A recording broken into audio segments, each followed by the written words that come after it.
সকলোকে নমস্কাৰ, স্বাগতম জনাইছোঁ মোৰ অন্য এটা ভিডিঅ'ৰ মাজলৈ। আজি আমি আলোচনা কৰিম হ'বলগীয়া অসম পুলিচৰ ABUB SI কামাণ্ডোৰ যি ৰিটেন টেষ্ট হ'ব। একচুৱেলি কামাণ্ডোৰ ৰিটেন টেষ্ট নহয় বাৰু, এইটো সাইকমেট্ৰিক টেষ্ট এটা হ'ব। বাকী যিখিনি ৰিটেন টেষ্ট আছে সেইখিনিৰ বিষয়ে আলোচনা কৰিম। আৰু এইকাৰণতে মানে কথা এটা কওঁ, মোৰ যোৱাটো ভিডিঅ'ত এজনে কমেণ্ট মাৰিছিলে যে তোৰ এইখিনি ভিডিঅ' নাচালেও ইমান সামান্য জ্ঞানখিনি ইউটিউবত ভিডিঅ' নাচালেও জানিব পাৰি, কৈছে যা জ্ঞান দিবলৈ বাদ দে। মেইন কথা মানে মই কথাটো ক'ব বিচাৰিছোঁ যে মই কাকো মানে জ্ঞান দিবলৈ ভিডিঅ'টো বনোৱা নাই, আৰু মোৰ সেইকণ সামৰ্থ্য নাই যে বেলেগক মই জ্ঞান দিব পৰা। আৰু কোনোবাই বেয়া পাই ভিডিঅ' নাচাব, কোনোবাই ভাল পাই চাব। আৰু মই কাকোতো জোৰ কৰা নাই ভিডিঅ' চাবই লাগিব বুলি, বাধ্যতামূলক নহয়। গতিকে তেনেকুৱা কমেণ্ট নিদিলে ভাল আৰু দেই। সকলোৱে গম পাইছে যিহেতু আছাম পুলিচ SIৰ নটিচ আহি গৈছে, জানুৱাৰী 5 তাৰিখে এক্সাম হ'ব। আৰু বাকী থাকি ABUBৰ অতি সোনকালে এক্সাম হ'বলৈ গৈ আছে, হয় জানুৱাৰীৰ লাষ্টলৈ হ'ব নহ'লে মাৰ্চত হ'ব। ফেব্ৰুৱাৰীত যিহেতু হাই ছেকেণ্ডেৰী আৰু মেট্ৰিকৰ এক্সাম হ'ব, সেইটো সময়ত মানে বেলেগ এক্সাম নাপাতে। গতিকে হয় জানুৱাৰীৰ লাষ্টলৈ হ'ব নহয় মাৰ্চত হ'ব। গতিকে সকলো সাজু হোৱা এক্সামৰ বাবে। আৰু সকলোৰে বাবে এটা প্লাছ পইণ্ট আছে কি, যিহেতু SSC GDৰ আমি গম পাওঁ যে 3000 কেণ্ডিডেট আছিলে, সেই 3000 কেণ্ডিডেটৰ 50% মানে এতিয়া আগতীয়াকৈ যাব।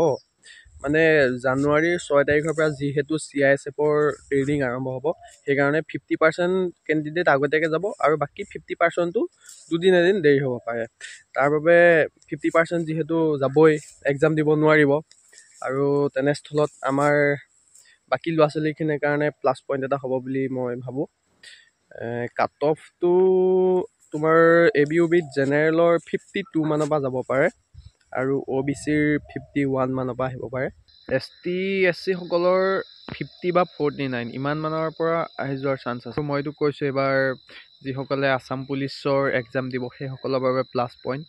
বহুত মানে ধুনীয়া এটা সুবিধা পাইছে আপোনালোকে, লাগি থাকক, হৈ যাব মানে 100% হৈ যাব। এইবাৰ কাট অফটো ৰিটেন কাট অফটো ইমান নাযায় মানে বিশেষকৈ দেই, যোৱাবাৰ তুলনাত মোৰ মতে কম যাব, কিন্তু এইবাৰ ফিজিকেলৰ কাট অফটো অলপ বেছি যাব, সেইকাৰণে ৰিটেনটো কম যাব। মানে মোৰ ঘৰৰ ওচৰত দাদা এজন আছে, ছাব ইন্সপেক্টৰ অসম আৰক্ষী।